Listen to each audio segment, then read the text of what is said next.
নমস্কার বন্ধুরা, আমি সুপর্ণা রায়। তো দেখো আজকে আমি কি বানাবো তোমাদের কাছে নিয়ে চলে এসেছি। দেখো লঙ্কা, এগুলো হচ্ছে জয়পুরি লঙ্কা। তো আজকে লঙ্কা দিয়ে আমি পকোড়া বানাবো। তো দেখো লঙ্কাগুলো ধুয়ে নিয়ে চলে এসেছি, আর এখানে আলু সেদ্ধ বসিয়ে দিয়েছি। আর কি কি লাগবে, আদা রসুন পেঁয়াজ, তো এগুলো আমি রেডি করি, পরে তোমাদেরকে দেখাচ্ছি। চলো। তো দেখো এই যে আলু সেদ্ধ বসিয়েছিলাম, তোমাদেরকে দেখালাম। এই যে আলুটা সেদ্ধ হয়ে গেছে। আর এখানে দেখো পেঁয়াজ, কাঁচা লঙ্কা এই যে কুচি করে নিয়েছি। আর এখানে আদা রসুন মানে খুব একটা মিহি করে বাটিনি, থেতো করে নিয়েছি। আর এখানে আছে লঙ্কা গুঁড়ো, হলুদ গুঁড়ো, গোটা জিরে, আর এখানে আছে নুন। তো চলো আমি এবার মশলাটা আগে কষে নিই, মানে আলুর যে মশলাটা সেটা আগে কষিয়ে নিই, তারপর তোমাদেরকে বাকিটা দেখাবো। তো দেখো কড়াইটা বসিয়ে দিয়েছি, এবার গরম হয়ে গেছে। তেলটা দিয়ে দিই, পরিমাণ মতোই তেলটা দেব। তেলটা গরম হয়ে গেছে, এবার যে গোটা জিরেটা রেখেছিলাম সেটা আবার দিয়ে দিচ্ছি এর মধ্যে।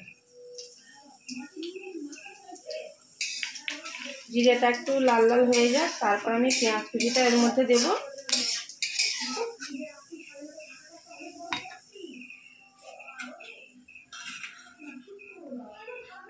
দেখো জিরেটা একটু ভাজা হয়ে গেছে লাল লাল হয়ে। এবার আমি পেঁয়াজটা যে কুচিয়ে রেখেছিলাম এর মধ্যে সেটা দিয়ে দিই।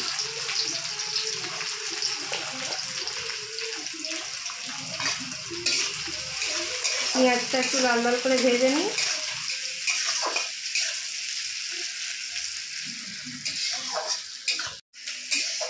তো পেঁয়াজটা একটু ভাজা হোক। আলুটা দেখো সেদ্ধ হয়েছিল, এটাকে আমি থেতলে নিচ্ছি একটু গ্লাস দিয়ে। তো হাতে তো ঠিকঠাক চটকাতে পারবো না আলুটাকে, তো আমি গ্লাস দিয়ে আলুটা একটু সেদ্ধ করে নিচ্ছি।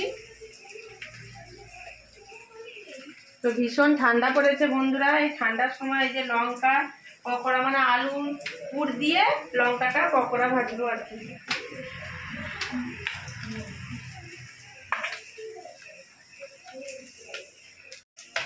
তো আলুটা যখন মাখছিলাম এর মধ্যে না একটু নুন দিয়ে দিয়েছিলাম, তো ভালো করে মাখা হবে বলে। তো চলো পেঁয়াজটা এখন দেখো লাল লাল করে ভাজা হয়ে গেছে। এবার এর মধ্যে আমি রসুন আদাটা যেটা বাটা ছিল সেটা দিয়ে দিই।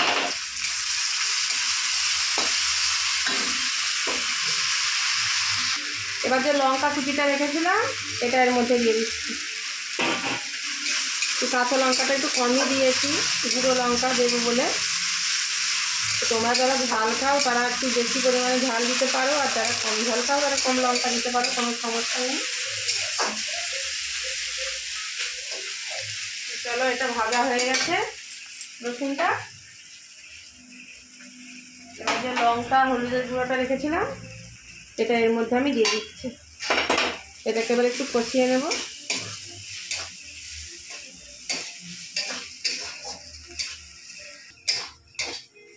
তো দেখো মশলাটা দেখো কষানো হয়ে গেছে, যে তেল ছেড়ে দিয়েছে। এবার যে আলুটা মেখে রেখেছিলাম এটা এর মধ্যে আমি দিয়ে দেব। এটাকে এবার ভালো করে কষাতে হবে এই আলুটাকে। এই যেমন করে চপের মশলা করো সেরকমভাবে মশলাটাকে কষাতে হবে। তারপর ঠান্ডা হলে এটাকে একটু মেখে নেব, কেন ভালো করে তো এখনও মানে মাখা যায়নি। এটাকে আমি কষিয়ে নিই এখন।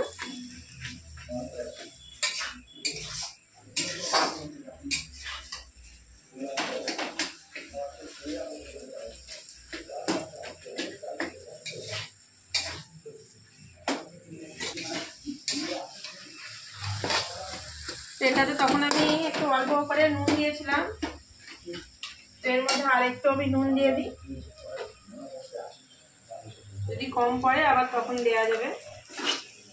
এটাকে এখন ভালো করে শুকনো শুকনো করে একদম কষাবো। দেখতে খুব সুন্দর লেগেছে দেখো বন্ধুরা। ঠান্ডার সময় এরকম লঙ্কার পকোড়া খেতে দারুণ লাগে। তোমরা বাড়িতে এইভাবে বানিয়ে খাবে।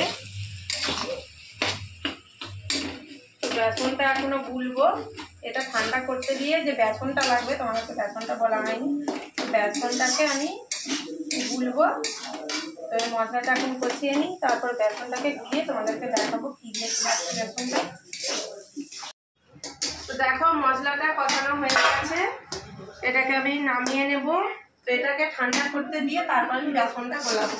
লঙ্কাগুলো তো খালি করতে হবে, এগুলোটা আমি নামিয়ে নিই, তারপর তোমাদেরকে দেখাচ্ছি। তো দেখো এই যে তোমাদের দাদাভাই লঙ্কাটার বিচে বের করে দিচ্ছে। তো আমি দেখো বের করছিলাম বিচেটা, তো ঠিকঠাক বের করতে পারছে না, এই যে লঙ্কাটা একটু ভেঙে যাচ্ছে। তো তোমাদের দাদাভাই বললো আমি বিচেটা বের করে দিচ্ছি। তো এর বিচেটা পুরোটা বের করে এখানে আলুর পুরটা ঢোকাবো, এই যে দেখতেই পাচ্ছ তোমরা। তো তোমাদের দাদাভাই যে লঙ্কার বিচেগুলো বের করে দিচ্ছে। তো আমি এখন বেসনটা তাহলে মাখিয়ে ফেলি। তো তোমাদেরকে দেখাই বেসনটা আমি কীভাবে মাখাচ্ছি। তো দেখো এই যে বেসন নিয়ে এসছি, এটা 200 বেসন আছে। তো যেহেতু একটা লঙ্কা, তার জন্য 200 বেসন নিয়েছি। আর দেখো লঙ্কা গুঁড়ো, হলুদের গুঁড়ো আর একটু নুন দিয়ে দিলাম এতে। আর দেখো নিয়ে নিয়েছি কালো জিরে। তো কালো জিরেটা দিতেই হবে, নাহলে কিন্তু খেতে ভালো লাগবে না। আর চলো এটা আমি এখন মেখে ফেলি।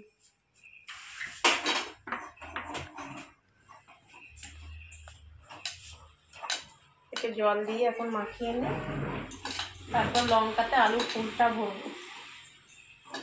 ঠিক আছে,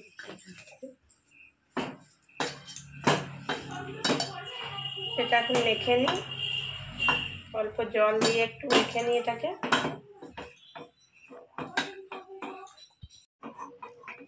তো দেখো বেসনটা মেখে ফেলেছি, মাখা কমপ্লিট। এবার এটাকে রেখে দিয়ে আমি লঙ্কাটা আলুর পুরটা ভরবো। দেখো এই যে আলুর পুরটা এর ভেতরে ঢুকিয়ে দিচ্ছি, এরকম করে দেখো সব এই লঙ্কাতে ঢুকিয়ে দিচ্ছি পুরগুলো। খুব সুন্দর খেতে লাগবে। তো যতটা পারি পুরটা এর মধ্যে ঢুকিয়ে দিই।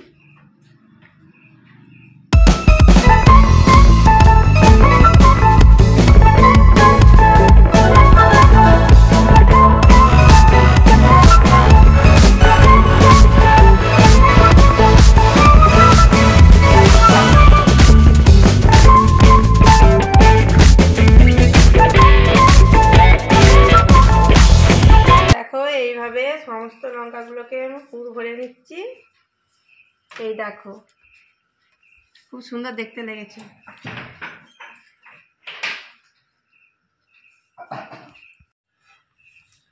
তো দেখো ফাইনালি রেডি করে ফেলেছি মশলা দিয়ে লঙ্কাটা।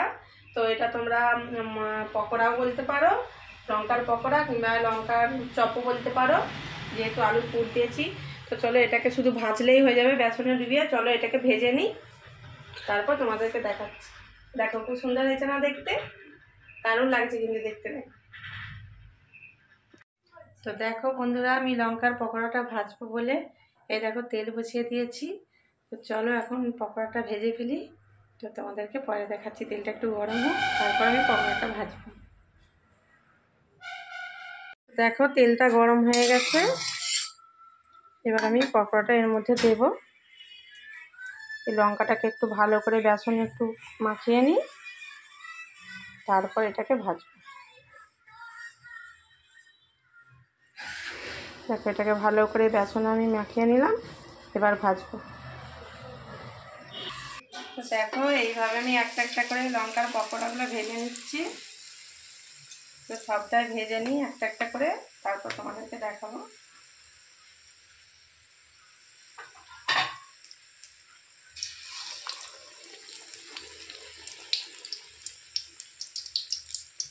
খেতে দারুণ লাগবে,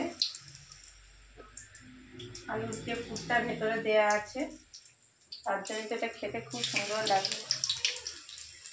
তো দেখো কেমন সুন্দর ফুলছে দেখো।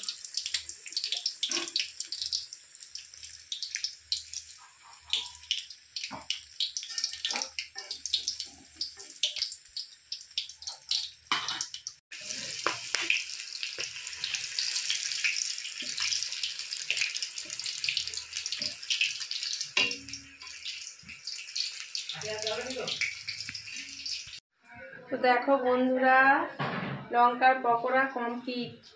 দেখো কেমন লেগেছে দেখতে, খুব সুন্দর লেগেছে, খেতেও কিন্তু খুব সুন্দর লাগবে। তো তোমরা অবশ্যই বাড়িতে এইভাবে বানিয়ে খেও।